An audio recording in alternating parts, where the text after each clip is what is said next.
Welcome to the Art of Generator Maintenance here in Waco, Texas. My name is Mason T. Miller and I work with TCQ in the Water Supply Division. This generator maintenance contract here falls under the Source Water Protection and Water Security contract. And so we are going to be doing 4 of these workshops throughout the state this year. This is our second installment, and this is our largest group. This is really a large group. We actually opened it up a little bit more to have a few more people attend this. We're also going to do something special today. We're going to be video recording this, as you can see, so we're all going to be very famous people.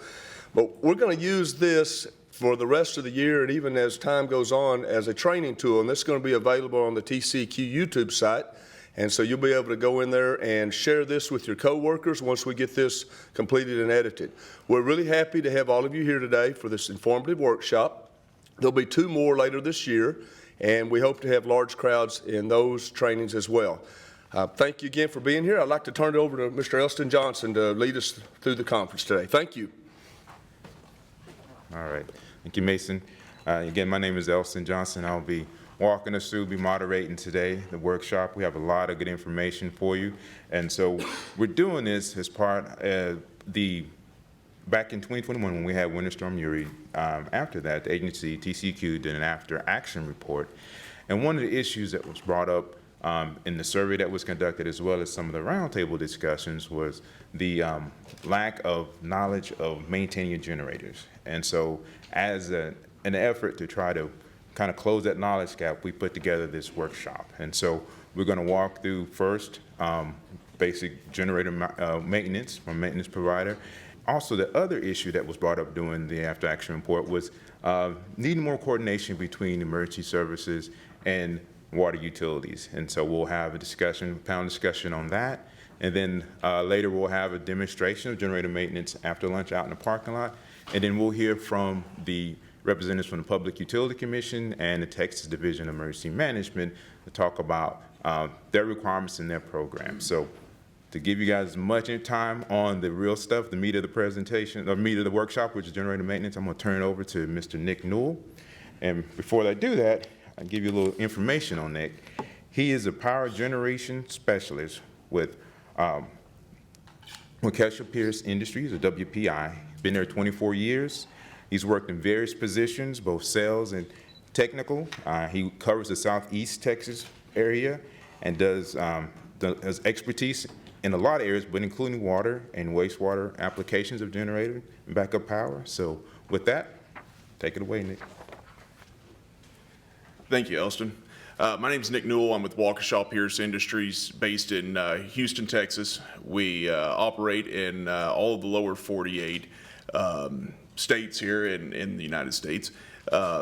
We have family owned and operated for 98 years now, operating on the 4th generation of family members. It's an honor to be, an honor and a privilege to be asked to speak with you guys today on generator maintenance.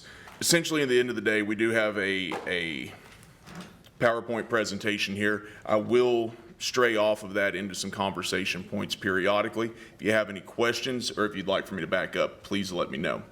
The reliability of the diesel generator is strongly dependent on the interaction of the following factors: design, testing, operational requirements, operational history, inspections, maintenance, and personal qualifications of the operator.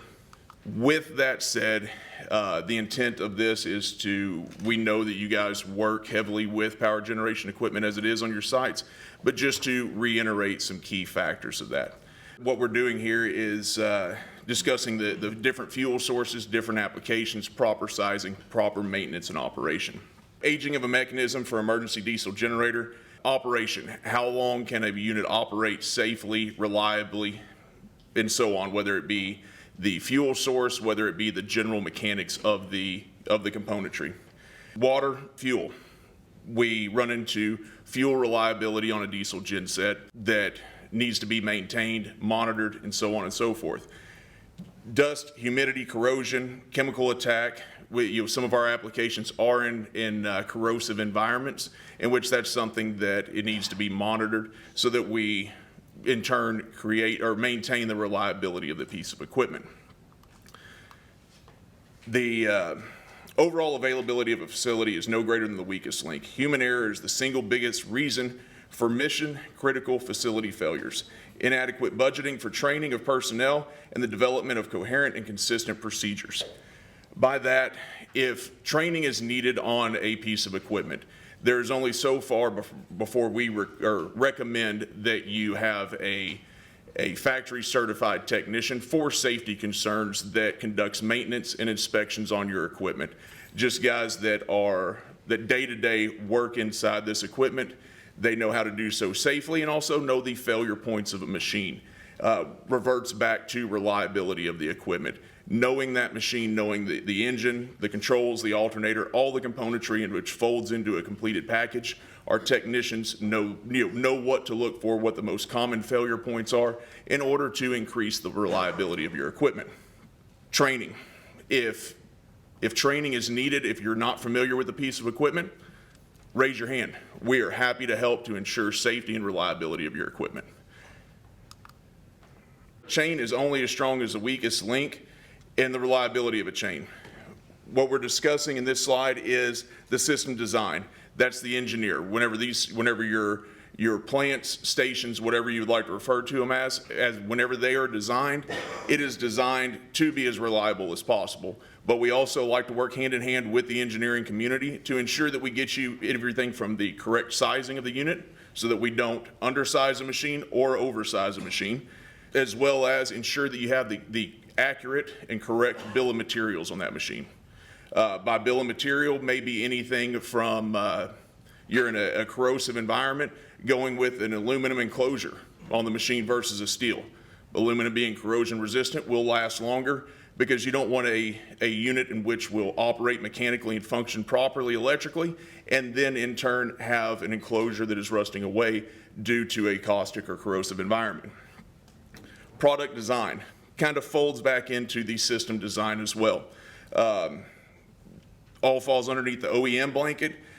Product manufacturing. We recommend that you look at a manufacturer for what they are, how long they've been around, the quality of their product, how long they back their equipment up, their distributive network being their support network, which at the end of the day ensures that you have a supported product in which there is a support network on the backside of it to maintain it, and you essentially have a product in which will meet or exceed your expectations on life cycle. Whenever it comes to installation, you can take the greatest machine that was ever manufactured, have the wrong contractor install it, and you will end up having problems with it. Just from a multitude of factors, inferior componentry that is accessories or supporting componentry to the system, you will end up having issues with that machine historically.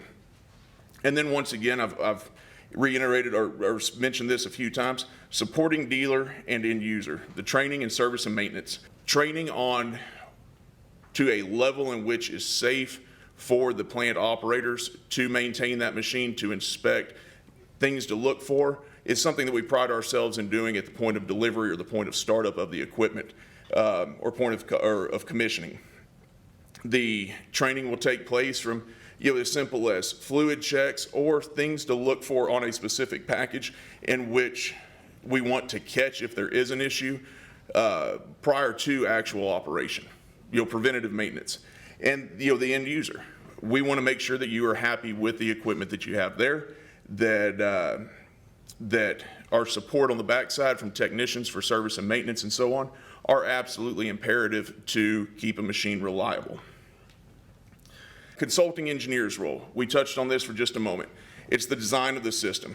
Topology, power flow and switching, sizing of the equipment, supporting systems of design, the fuel source, the airflow, the exhaust, not just engine exhaust, but also radiator discharge exhaust.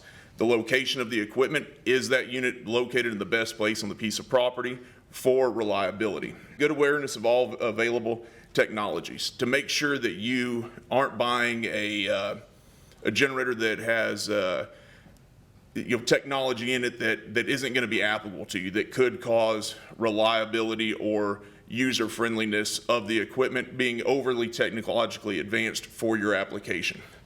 And then the contractor's role, installation per the system design and code. code rolling back to NEC on proper installation and operation of a genset. Selecting your OEM, the product, the quality of the product, mentioned as previously, the benefit of the product being single source of responsibility. By that means that if you have a warranty issue, that a manufacturer is able to take care of you from the radiator to the generator end. That they don't, you want a single source of support on that product. You don't want to have a package in which you have proprietary software on an engine, per se, and a service technician gets out there and then advises you that I cannot work on this piece or on this engine. I have to get a third party to come out here. You want to pick something that one guy can take care of everything for you. So if service call happens, it's not a secondary technician having to come out there from another organization to support or repair that product. Service and parts. Where is your service network? If you have a machine in which you have technical issues with, you don't want to have somebody drive in from 4 or 5 hours away. Now, if you're located in far West Texas, the support network may vary, but if you're in a respectable metropolitan area, you would like to be able to have a technician that is relatively close to you, within an hour, 2 hours drive tops, to come out and support the product. And that also has to do with parts. You have to look at what a distributor of the product has on hand for parts. What is their general day-to-day inventory to be able to support the product that you have purchased. Organizational capabilities, engineering expertise. A structural engineer may not be educated or fully versed in that of an electrical engineering actual specialty. That being said, doesn't mean that he did not take any courses and have some understanding, but it would probably be best to have an electrical engineer look and analyze your site for your power generation needs. Years of experience. Find a man that's seasoned, has understanding, that has conducted installations or design of generator installations previously throughout his career. Core competency, how good is he? What is your first impression of him? Organizational resources, are they an MEP to where they cover mechanical, electrical, and plumbing? Are we working with a mechanical engineering firm that subs out a electrical contractor underneath them? Interview them before you make a decision. Organizational assets being, once again, how large is the company? How much can they support you from a design and essential budgeting facet or budgeting side point of it for helping you design your system. Supporting dealers' role, power generation expertise. There's a lot of companies that are out there that will service power generation needs, but is that their expertise? Are they a power gen company, or do they have a mechanic that will come out there and change the oil on your genset? How versed are their technicians on repairing alternators and control systems? It's a great question to ask or interview a contractor prior to awarding them a contract to maintain your equipment. Equipment startup. Startup on equipment is once the unit is installed, plumbed, wired, anchored to the ground, a factory certified technician to come in and quality control not only the factory, but also the installing contractor to ensure that everything is up to par prior to the commissioning of the equipment and placing it into service. End user training, it is recommended that you receive training when the unit is commissioned. There's also always the opportunity for follow-up as you add or new personnel to make sure that they are fully versed with the rotating piece of equipment in which they will be operating. Service repairs and scheduled maintenance programs. The intent of this meeting today is that of generator reliability. Scheduled maintenance is key and very imperative to the reliability of your power generation equipment. Regardless of fuel source, make, manufacturer, KW node, whatever it may be, maintenance is key. The more a trained set of eyes are on that machine, the more reliable that piece of equipment is going to be. They're going to preventatively find the issues with the units or with the piece of equipment and be able to make recommendations to you, whether it's a future repair, future advanced service, or whether it be that of day-to-day maintenance, a loose hose clamp, a belt that needs to be tightened, something minor in which will affect the reliability of your equipment. End user's role: understanding basic operation of a generator, manage load growth, maintain system operation status, being weekly no load, monthly load test, scheduled maintenance. Whenever we're talking understanding basic operation, the mass amount of you have worked with power generation equipment throughout your careers, but it falls back into the continuing training or continuing education. Manage load growth. We all know that we take and build a facility, and at the time of construction, a gen set will carry that load. That's what it was designed to do. You may run into a situation where a motor fails, whether you need to increase volume to that plant, increase discharge even if it's pump controlled. It is strongly recommended to be mindful of the power generation equipment that you have there. Reach out at the end of the day. We can assist you with your original documentation for sizing of the equipment, as well as the modifications that would need to be made to support any additional growth to that facility, and attempt to ensure that the original piece of equipment, being the generator, will still continue to maintain the load there. System operational status: bi-weekly no load testing. It is recommended to operate a machine on a weekly basis, being your exercise time, your scheduled exercise timing.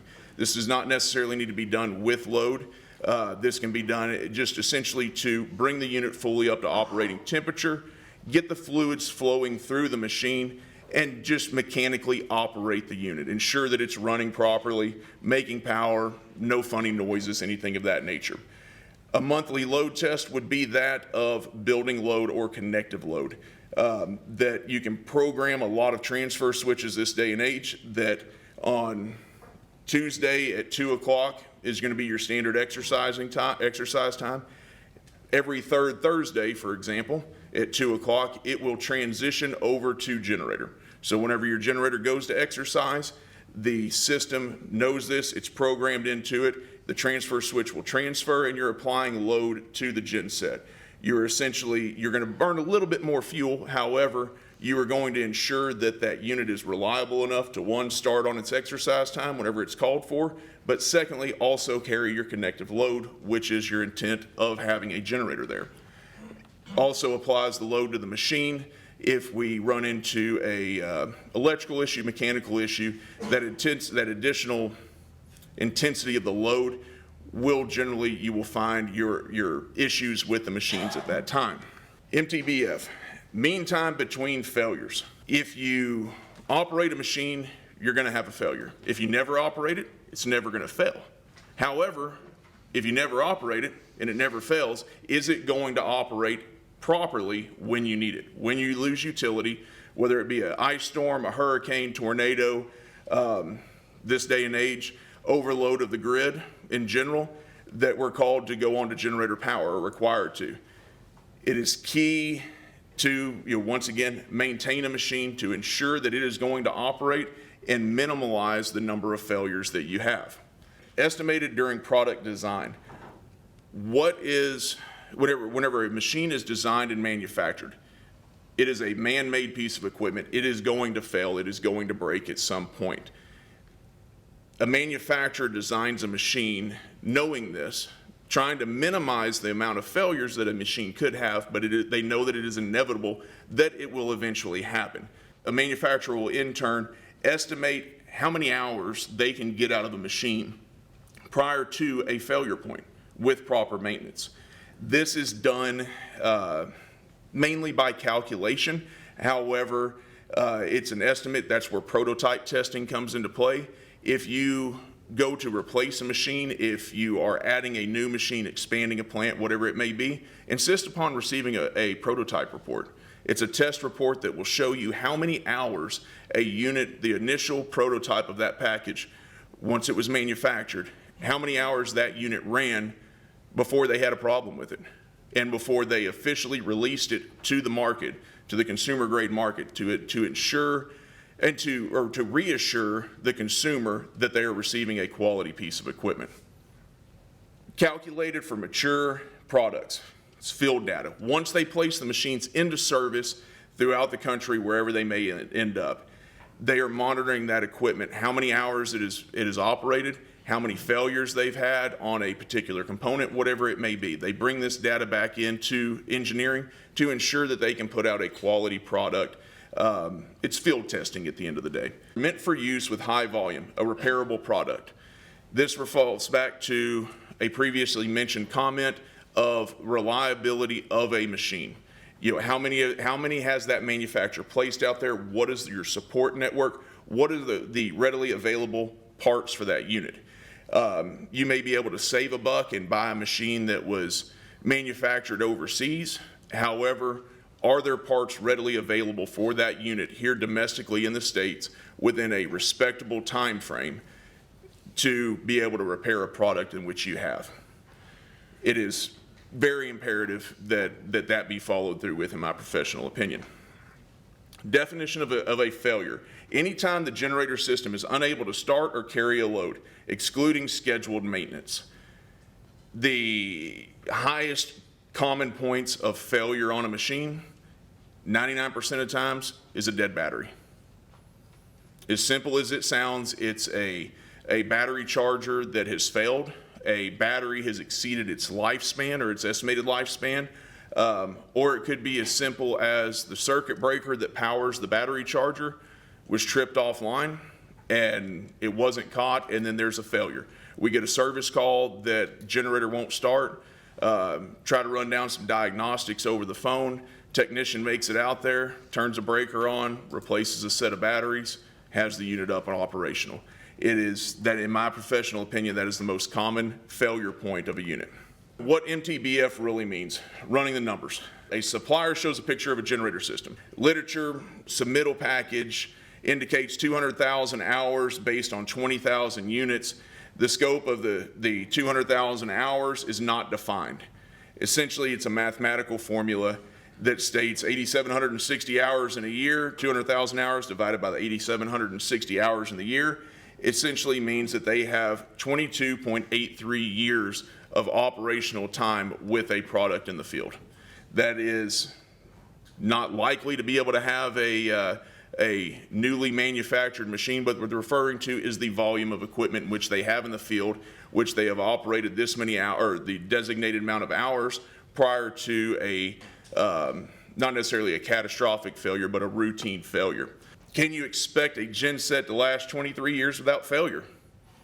My professional opinion, and I see some heads shaking, no, it is not likely. You are going to have something that wears, a component which is designed not to last the life cycle of the machine. We have wear components in there, being a belt. A belt's not going to last 23 years on a piece of equipment. It's going to dry rot. Same thing with hoses. They are not a component in which we can rely on because the required material of construction will not last that duration of time. What generates the large MTBF? Generator reliability. The function of its entire reliability chain being reliability chain of how long that machine's been in service, the quality of componentry, quality of manufacturing, goes pretty in depth, which is probably a conversation for another day or another time. Age of the generator population. The age of the generator population would be the overall equipment that is in the field, once again, to determine how many hours prior to failure point. We've all seen throughout our careers a 20, 30, 40-year-old machine that operates perfectly, not an issue in the world. That's key to proper maintenance and proper support of the product. versus there's machinery that we've all seen that hasn't made it, 10, 12 years before there were issues, and 9 times out of 10, you can lead back and investigate it and find out that at some point proper maintenance was not conducted on that machine. Once again, function of how a failure is defined, generators should be exercised, tested weekly. If a failure occurs during testing, is it classified as such? No. If it fails during testing, that is the intent, is to test that machine and try to find that failure. Once again, if a machine never runs, the machine's never going to break. However, we want to find these problems. Testing it is key so that whenever you're required to have it, it is reliable. Yes, sir. A question about MPD and testing. Is there any data available from the manufacturer about what the frequency of failures during testing are? Because MTBE doesn't exclude those failures. How much data is available about reliability and failure detections and repair costs? Can you get that when you're inspecting your generator? Yes, sir. That would be a question for the respective manufacturer of the equipment, and a respectable manufacturer or a seasoned manufacturer based upon a specific model group. Now, in recent years versus back into the 90s and early 2000s, equipment has evolved in emissions standpoints, for example. So we won't necessarily see an engine that is manufactured for 20, 30 years in the same type any longer. They have to modify it in order to advance. However, a seasoned, established manufacturer should be able to provide you with prototype testing, the hours of operation between failure points, which will be associated with that prototype testing, as well as have factory-specific engineering support should they not have that information readily available to bring that in and answer any question that you may have. Does that answer your question, sir? It does. Okay. Thank you. Thank you. Most standby generators or generator problems discovered while testing. Back to that, if you don't operate it, if you don't test it, you're never going to know it has a problem. Thus, the problem is corrected prior to a utility outage. By testing it, you've got a greater sense of reliability of your equipment, and in turn, whenever that outage does present itself, you have a reliable piece of equipment, or a much more reliable piece of equipment to carry the loads and keep your facility operating. Estimates of reliability. U.S. Army Engineering and Housing Support Center, EHSC study. This was a IEEE paper that monitored a group of units, 15 standby duty diesel generators were the case study. The period covered 8.1 years. KW nodes from 600 to 1800 KW in diesel and gas turbine generators. The intent of this was to see how many, or what the true reliability of the equipment was. How many failures were presented during regular testing versus regular operation, as well as determine the number of hours for the reliability of their systems. As you can see here, the MTBF was 9,055 hours of total run combined. Average machine was 50 hours per year. Their equation came out to be 1 failure per year. At the end of the day, is that necessarily acceptable? That is up to the consumer, to the owner, what is acceptable. From a generator professional standpoint, no failure is ever acceptable with proper maintenance that is there. A failure every 14 years, is that acceptable? 14 years with proper maintenance, my professional opinion is no. Having somebody out there quarterly to inspect the machines on top of the routine inspections that you guys conduct on the equipment, a qualified, factory trained and certified technician, you shouldn't see failures. You are going to, but you should minimize what those are.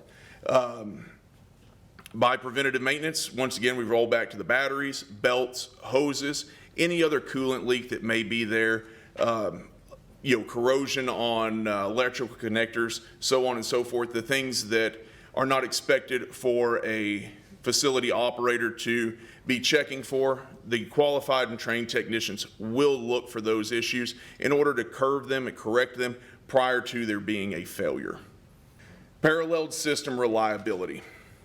what you see here in the photograph there, those are parallel gen sets. They're all connected to the same bus.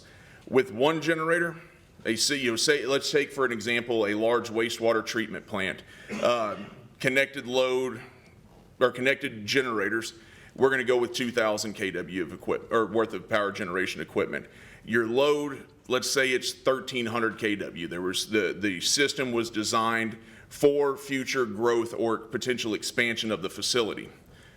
If you have one singular gen set and you have one singular problem, the unit goes down. Your facility is now black. Y'all are scrambling to find a service technician during a freeze, a hurricane, a flood, whatever it may be, trying to find a generator tech to get out there to get the machine running again. If you went with a quantity of 4 generators, you have an accumulative kW or available kW of 2,000 kW. You've got a 12 to 1,300 kW of connective load. If you lose a gen set, you drop one offline, your other 3 continue to operate. Service technician makes it out there, gets that machine operational again, assuming that it's something relatively minor, starts the unit back up, reparallels, and you have all your available kW. You can also take, and in a system like this where it's paralleled, you can take off loads, you can shed loads to where if 50% of the lighting, you can live without it, but that equates 150 kW of load. And you drop a machine offline, you're worried about being at the threshold of available capacity by one unit failing or dropping offline, it will automatically shed that lighting, whether it be through a trip to neutral transfer switch or other componentry in which can be added to your system, to where you can keep your critical loads online, being your plant itself, but shed some of the non-critical loads. You may be able to kick some air conditioning offline, some fans, more additional lighting, or a pump that may not be mission critical to you at that time, but be able to keep the core of the facility up and running. Provides a additional level of redundancy as well as expansion, to where if the plant comes to say the municipality that you're operating for, start seeing growth. The most feasible way of doing it is adding a 1/3 expansion to the capacity of the wastewater treatment plant. Instead of having to go in and redesign the system entirely, replace an entire generator, whenever you may still have 2/3 of your life expectancy left on a machine that's in a paralleling application, you just add another unit to that system. It's modular, it's plug and play, fly by wire, if you will. And you can continue the growth of your facility without having to replace equipment in which still has a adequate life cycle left in it. Or any questions towards paralleling while I'm on that? Yes, sir. Do all the generators in a parallel system have to be the same size, or can you mix match? With our system, and this is a non-manufacturer specific training. So I can, with that question, I can attest towards our product offering, which is the Generac Industrial product. The Generac Industrial product offers a system called an MPS system, which I'm not sure, let's see here. This photograph here is an MPS system. We are not constrained by fuel node or by size to be able to parallel. So if you're worried about, so let's just say you have natural gas to the facility, but you don't have all your faith in natural gas. You want an N+1 redundancy system.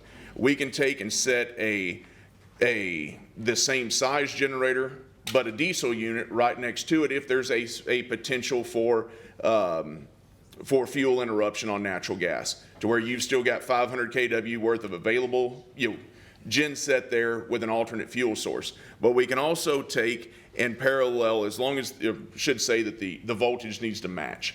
From 130 kW on up to 2,000 kW, we can blend the machines.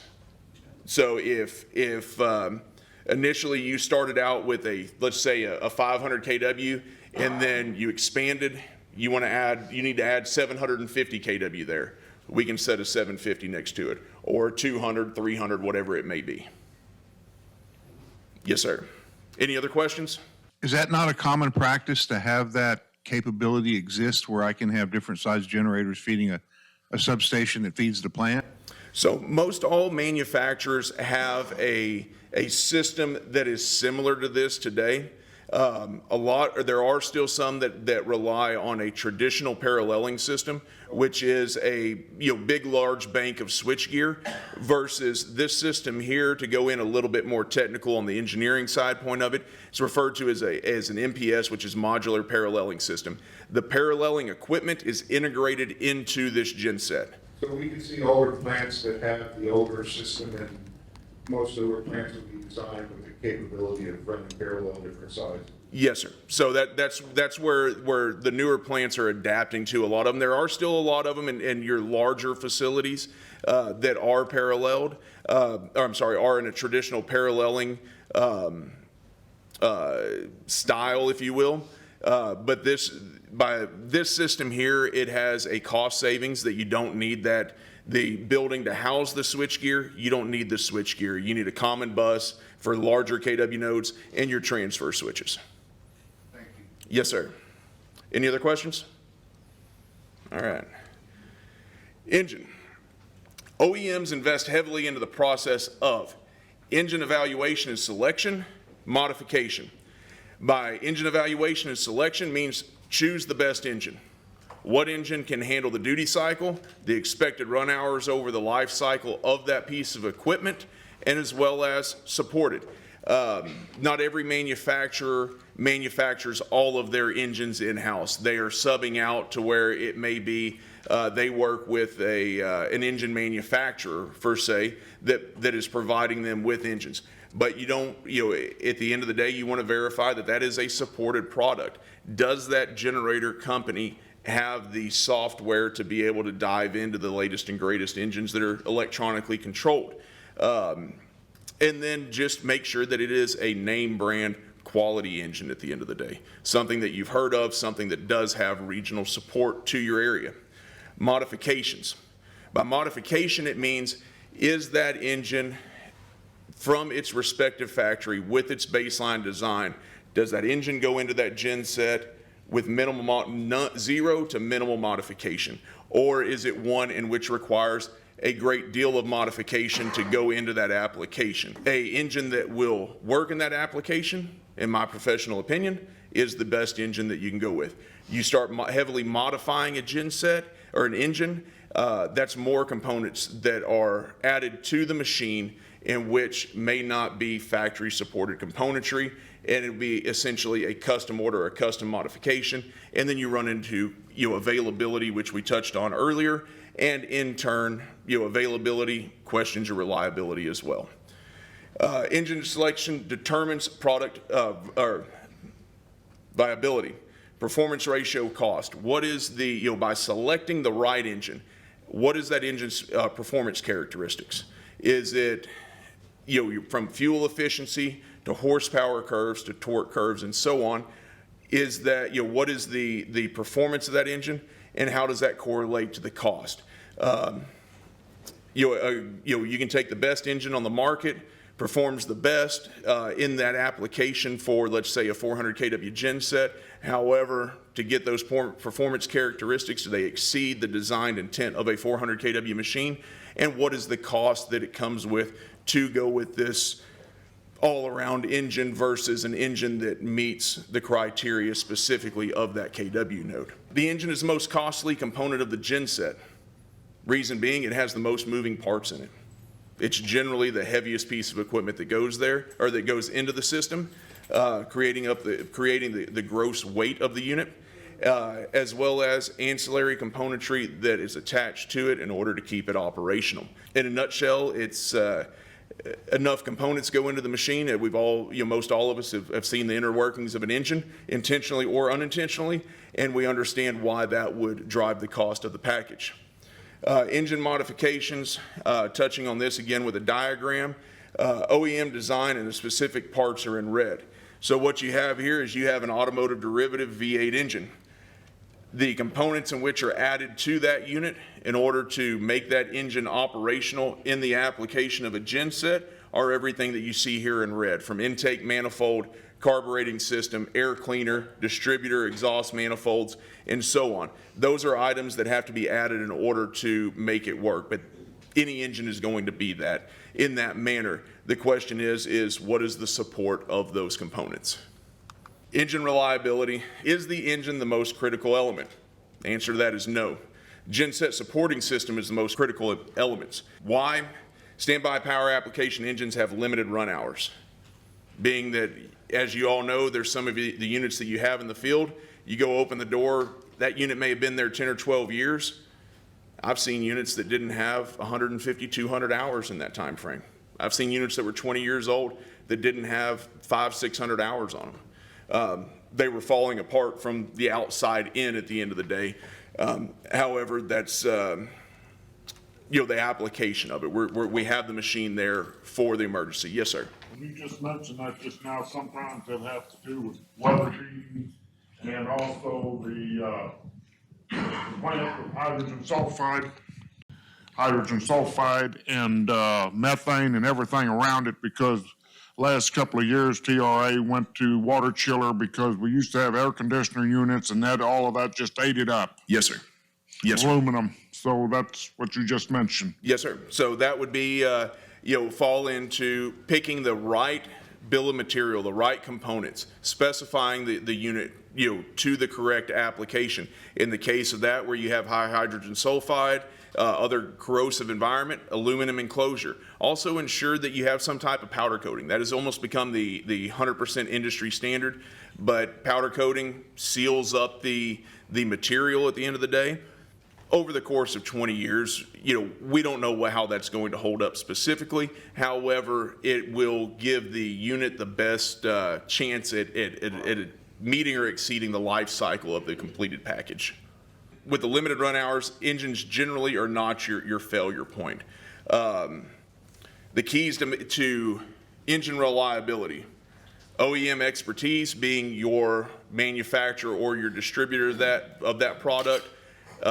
What is their expertise? Is it power generation, or is it marine propulsion, ag equipment, whatever it may be? That's a great question to ask your service provider. OEM support, once again, the product that is supported. The correct application being sizing and rating. What is the rating? Is it are you trying to operate this unit as a prime power unit and it's rated as a standby? Is it properly sized? Diesel units' greatest concern is underloading the machines, being that you've got a 400 kW and you've only got 80 kW of connective load. You're going to eventually wet stack that unit, which is unburnt hydrocarbons that will cake up in your exhaust, and that's where it's imperative to apply load to the machine, load test a unit. If you have a unit that may not be that softly loaded, as the example, however, you have a unit which is not at rated capacity or 50% even, it's recommended that annually, whenever service is taken care of, to connect a load bank to the machine to dislodge and burn off those unburned hydrocarbons. Engine PM and testing. Strong maintenance program is a must for reliability. Fluids and filters, visual check, operational check, and once again, the certified dealer technicians. You have guys that are routinely checking in on this, but that professional, once again, that is factory trained on this equipment, that is this man's sole task, or not necessarily sole task, but one of the tasks in which he is conducting every single business day, if not multiple times a day, is looking at these engines, knowing them. It's first nature that where the failure points are. Just like whenever it comes to troubleshooting a piece of equipment, if you've worked with it long enough and one of your coworkers calls you, gives you a description of what's going on, 9 times out of 10, you know it by heart and you can tell them exactly where to go to fix it. That's the intent of our technicians. They know the equipment, they know what to look for, where the failure points are, correct the issues before they truly become a failure and leave you stranded. Testing weekly, no load test, just to operate and move the fluids, preferably monthly load test, as mentioned previously, to transfer, apply building load or plant load to the gen sets just to ensure that they will cover everything. Periodic load test, once again, for eliminating the wet stacking application. And also we have in here NFPA 110 requirements. Some facilities, depending upon how advanced they are and the true application, have certain requirements by NFPA. In most cases, it's if you have a fire water system, if you have an elevator, if there's any life safety. Yes, sir. I apologize. NFPA is? National Fire Protection. NFPA 110 is where power generation equipment falls into. We will primarily more sways towards office building, high rise, medical facilities, so on, more so than it does water treatment and groundwater delivery. Although if you do have a facility that's large enough, there can be portions of the code in which are applicable to your facilities. Now we're going to talk alternator location. The generator end, because we are creating electricity, which is energy, creates heat. Greatest failure point for overheating them, or one of the greatest ones outside of overloading, is recirculated air. We can't get enough air moving around these machines, fresh air, and they end up getting hot at the end of the day because you're sitting there recirculating the air. As well as avoid intake debris, boxes, trimmings, rodents. How many times we see rodents that, and I'm sure y'all have opened doors on equipment, and whether it be a snake, a raccoon, a possum, whatever it may be, they scare the fire out of you, but they are damaging the machine. Outside of eating components of the machine, just the general debris in which they bring in damages a unit. We'll talk alternator applications. Balanced load. This is critical. As you know, probably 90+% of your facilities are three-phase power. They are going to have some single-phase power in there. The question is load balance. You want to keep a generator end as balanced as possible. So for example, if your plant is a 480 volt three-phase service, you're going to have a transformer in there that is going to step it down to provide you with some 120 single phase for receptacles, maybe lighter HVAC loads, and so on. You want to balance those out. You don't want to pile every single receptacle onto A phase or B phase or C phase. You want to balance those out to ensure that a unit is loaded in a steady application, and it will keep from overloading a specific coil or coil group inside the alternator. Essentially, you're not wearing on your generator end, but it just overall protects the genset or the AC alternator. Alternator protection, breakers and shunt trips. Circuit breaker, number one, we're standby. Your question first question out of the back is my breaker closed? That's going to be your number one question whenever you go to walk away from that machine, to ensure that whenever the unit goes to start an emergency scenario, that whenever it starts, it will be able to deliver the desired energy to your transfer switch. Circuit breaker's open, your generator's going to run, but your lights are going to be off. Monitoring here on the genset breaker, a break or a genset can be ordered if you have a building management system, BMS, that you would have a contactor on this on the side of this breaker, in which would show you the position of that circuit breaker, to where if somebody's out monitoring the system, or you've got a remote operating center, if that circuit breaker would be open and it were integrated into your system, then that contactor would show open or closed, however it was wired in, and present you with an alarm given the position of that circuit breaker. Shunt trips. This, in some cases, this is required by the fire marshal, and it is also required for a CTTS, which is a closed transition transfer switch. CTTS is utilized, we don't see it often. Every now and again we do run into it. Genset has to be set up for it, transfer switch has to be set up for it. What it is you are overlapping the two electrical sources. You've got your utility power, you've got your generator power. Of course, whenever utility goes out, genset comes online. You're going to sit there and run, you'll transfer over to generator power. Whenever utility power comes back, it times out, in its pre-programmed manner, that the two energy sources will overlap one another, where they will actually connect with each other. The transfer switch has the ability to control some parameters on the genset by exterior inputs. They will align and actually connect for under 100 milliseconds or 100 milliseconds or less, and then the switch the switch will continue to transition over to generator power to where you would not see an interruption in your electrical service. So you would have to get you would get your plant operating again once you went to generator power, but whenever you connect back to utility, it would be a quote unquote seamless transition. It is, like I said, not very common, but it is present out there in some places. But that's where you would require a shunt trip, to where if something went awry, then the system has the ability to open up the circuit breaker without human interface to prevent shorting of the system's damage to the genset, damage to the transfer switch, or the utility infrastructure. As mentioned, sometimes this is required by the fire marshal, and we recommend avoid it if at all possible. If you don't need it, don't put it in there on your bill of material. It's another component to fail, which unless it is required for a CTTS system or required by the fire marshal, avoid it at all costs. Go ahead, sir.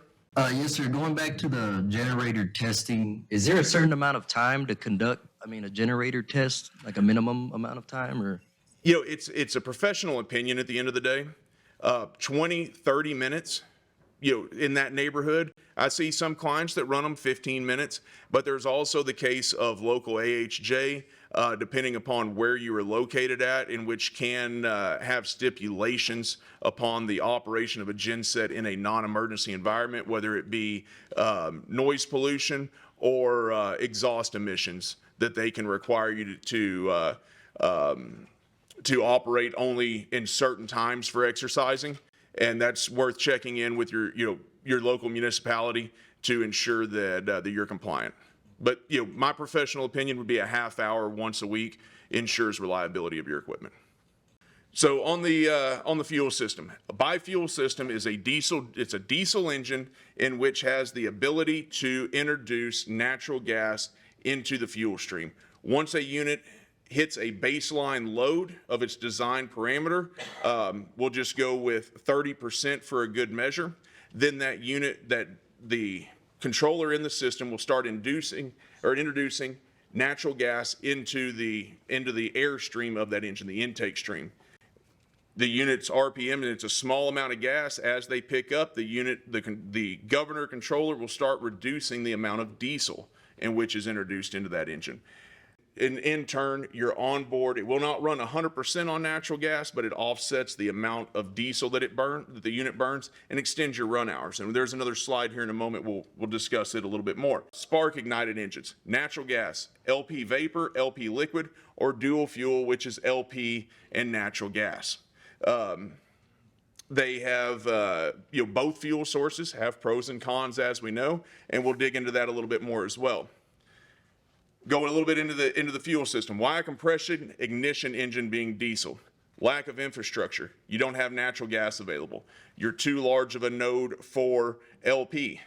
Or you're too large, or you don't have the real estate for an LP tank.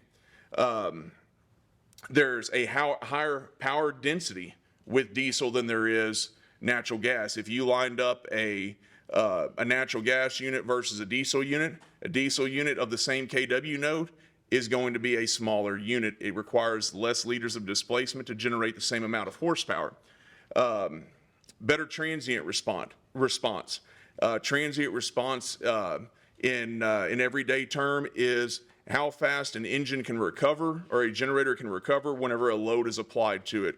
I'm sure you guys have hit one of your gen sets with a large motor load, and you hear that engine slow down. It's bellowing a little smoke, and it takes a bit for it to recover.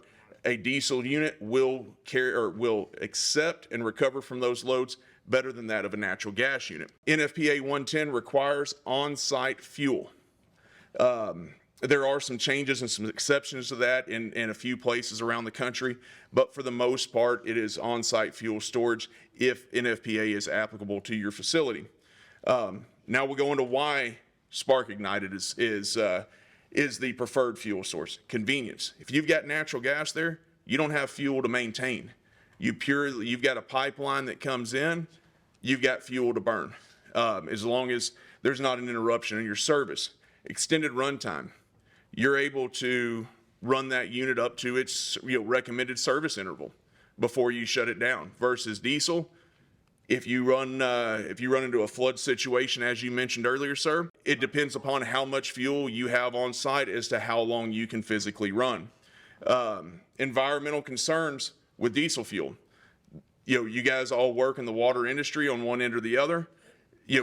Fluid pollution or the escape of diesel fuel onto the surface is a great concern of all of our communities, which falls back to the environmental concerns of in general of diesel as well as emissions.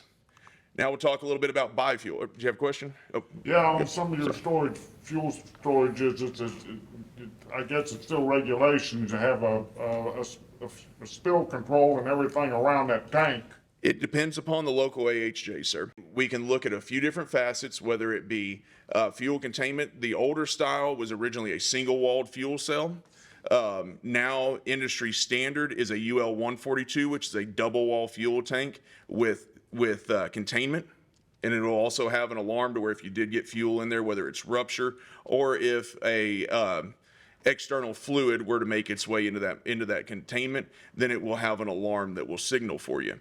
But that it also, at the end of the day, there's also advanced tanks, which are UL 2085, which is a concrete lined or a concrete reinforced steel fuel tank. And those aren't as common. You'll run into those in North Texas, mainly above aquifers, which is where we see those at. Yes, sir? Are you limited on KW size when it comes to natural gas? So currently our offerings our factory offerings with our standby product line go up to 1,000 kW in a single engine application on natural gas. We can take those units and parallel them together in order to achieve your desired rated kW. Back to biofuel. It's simultaneous combustion of two fuels, diesel and natural gas, on a compression ignited engine. Stereotypically, you need a flame or a spark in order to ignite natural gas. However, with the combustion engine and we're combusting the diesel fuel, we're generating our own ignition source there. So essentially, diesel is the igniter or the pilot fuel. Up to 75% of the energy from the natural gas, essentially it's efficient is what that is meaning. Extends the operational time to minimize on-site fuel storage. The unit can run 100% on diesel, but cannot run on 100% natural gas. If you look at the chart here on the bottom, we'll go to the 40-inch, 1,349 gallon example here. On diesel only, that unit could operate for 29 hours of usable fuel there.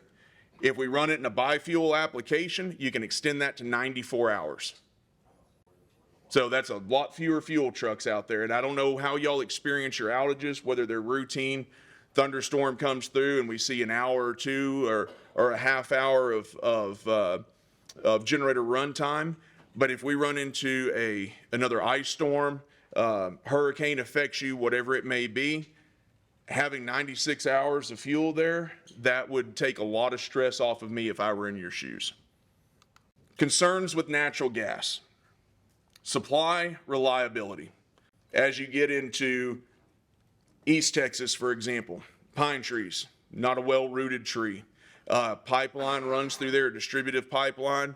We could have roots around it. If a tree fell in a windstorm, yes, you could potentially uproot your gas supply. General interruption from a storm, we seldom ever see, as in the utility provider shuts you down. That's very, very uncommon. However, we'll take Hurricane Laura, for example, that affected Beaumont into Louisiana. I did have a few clients in which ran into issues with large trees toppling that pulled the gas line. I've probably seen it 2 or 3 times in the past 24 years of my career that I've actually physically seen one interrupted in that fashion, however. And you also run into service capacity. Gentleman back here in the blue shirt asked about the largest machine, 1,000 kW unit or single engine 1,000 kW. That unit, I do not know the requirements off the top of my head for fuel gas requirements. However, it would take a lot of gas to run that machine. And if you're in a primarily residential district, you're probably going to have light distribution gas into that area versus you're closer to an industrial environment, you may be able to find gas that would support the operation of a unit that size. Supply reliability on site. Pressure drops due to inadequate piping. You go to start a machine, or beforehand, a technician hooks a gauge up to it, they see the required pressure. Once the genset goes on, or once the genset goes to start, that carburetor opens up completely. You're dumping every bit of gas that's on the downhill side of that regulator into that engine. It takes a while for it to recover. It is a question of, is there enough supply from the utility to the meter, to the regulator, to get that engine to start and maintain operation. Also, additional loads. Is there a boiler present? Is there anything else that's burning natural gas on that site in which could affect our fuel supply coming into that generator's meter and regulator? Security of pressure regulators. How secure are they? Could they be, as you made the example of the 2085 fuel tank, can a regulator or a meter be damaged with a piece of equipment, automobile accident, something of that nature? Yes, sir. Sometimes you may have to start it using a little ether, like starting fluid, you know. As an engine professional, we don't prefer to see ether, but I understand completely, sir. Securing isolation valves. A gas system is going to require you to have a valve there to be able to shut off in the event of an emergency. And is there an ability to secure those to keep somebody from tampering with them? As well, and then our next one is seismic zones. We really don't have a great seismic zone here. You've got to go north into Oklahoma, Arkansas area or head west. However, they are seeing more seismic activity with continued oil and gas exploration throughout the state, and that does pop up as a concern periodically. Fuel systems for LP. Electronic ignition or electric indication of fuel level. You're able to see on the tank, by a mechanical gauge there, as well as most of your tanks report back to the service company that provides you with the LP. If it's getting too low, they know to come out and refill it. Vapor, boil off rates and pressure drops. Whenever you go from LP liquid to LP gas or LP vapor, there's a boil off rate as to how much fuel you can get out of that tank and supply to the engine in order to keep it operational. Liquid is constraints in bringing it into a building. You can't, if you've got an indoor application for a machine or you have a generator room at your facility, you can't bring LP liquid into that facility because of the flash off rate and the fact that it's heavy and it would stay at ground level and you wouldn't know it if unless you could smell it at the end of the day. Diesel fuel systems, sub-base fuel tanks, recommended whenever possible and simplest system whenever it comes to a genset. The secondary means is a offset fuel tank, a day tank system, in which would potentially transfer from a main storage tank via pumps and floats and so on, which you're adding more aftermarket components to a system. The more aftermarket components you add to a system, the greater the possibility of a failure point. Why is natural gas growing? Well, at the end of the day, it has to do with the reliability of a fuel source. Sulfur is a naturally occurring, or not naturally, it's naturally in diesel. Whenever we had to go to ultra low sulfur diesel, for any of you guys that operate heavy equipment, drive a diesel truck, you're familiar with that. The sulfur naturally combated the growth of organic compounds inside the fuel source. Once we had to go to ultra low sulfur diesel, we started seeing more gum and trash in our fuel system. You also had to increase the amount of waxes that were in the fuel for proper lubrication, which if any of you guys, whenever we had the winter storm freeze a couple of years ago, if you looked at any of your diesel, you had a possibility there towards the tail end of that freeze that it had gum in it, or it was a thicker compound at that point. Yes, sir. When you were talking about a while ago about the engine and servicing it and everything, change that oil in it. Do they always take that used oil and then send it off to a laboratory to check for metal? Upon request. So, standard, as a basic service, you're going to see a technician that's going to come out unless he sees a telltale sign that he takes his catch basin or a funnel that he's removing the oil from the unit, and whenever he'll wipe it down before he uses it, whenever he's taking the oil out of the unit, if he sees some trace remnants of a metal flake in it, for say, he'll mention it generally to his PSR, which is your account representative, and then they'll bring that back full circle to see if you want them to, that oil would have already been contaminated, but see if we want to run an additional test on the fresh oil in that oil change, send it off to a lab. Or in some cases, if that's something that you require of your service provider, they'll take annual oil samples, annual fuel samples, send those off to a lab and allow the lab to come back and make recommendations on fuel conditioning, as well as if you have any heavy metals or anything to be concerned about in your oil. Because we send ours to a laboratory down there in Sugar Land, Texas. Yes, sir. And they send back, and this is not just for engines, but on gearboxes and other lubrication that we do with what we call lubrication engineer, to see how much metal wear and where it looks like it's going to come to a point this whole thing needs overhauling or. Yes, sir. And that's a great practice to have. It's preventative maintenance through and through. You can catch something before you have a catastrophic failure. Fuel maintenance and testing should begin the day of installation. By that is, one, the condition of your fuel. Whenever you have a new unit come out, you should advise your fuel company on a diesel unit that this is for a stationary standby generator. They will know at that point that they need to bring additional additives, and while they're fueling it, they will treat that fuel because it's going to be extended storage at the end of the day. It's not going to be immediately burnt. That fuel, the majority of that fuel could be in there for years, and key is keeping it clean. Otherwise, as you see in that small illustration there, that's some fuel on the top, and that is some sludge on the bottom, and there's some water in between.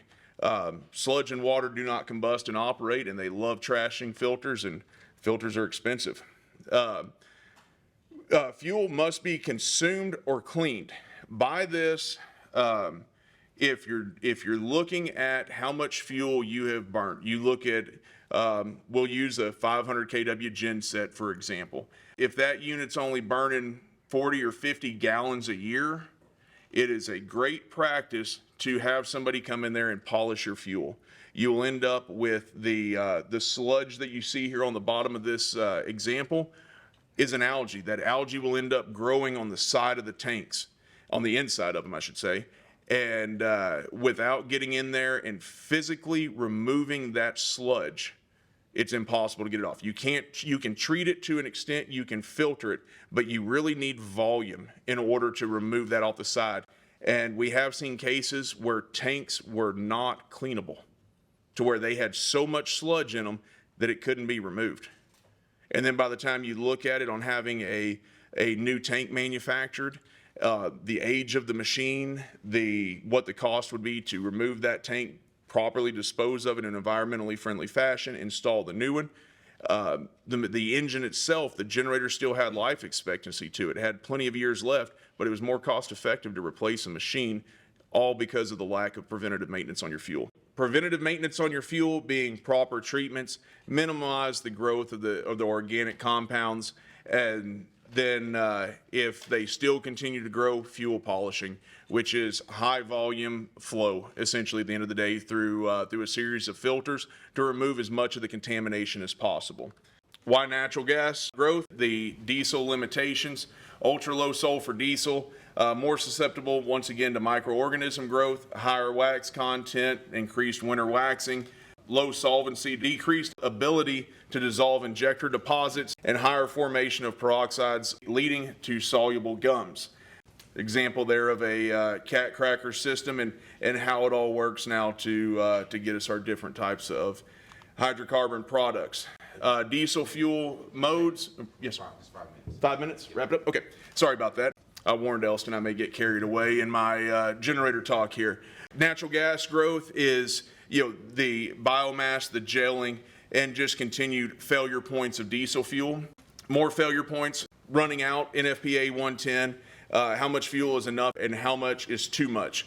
you can have too much fuel on site. If you can't turn it over in a respectable amount of time frame, you don't have a policy there for maintenance, then it's key that you've got too much fuel there.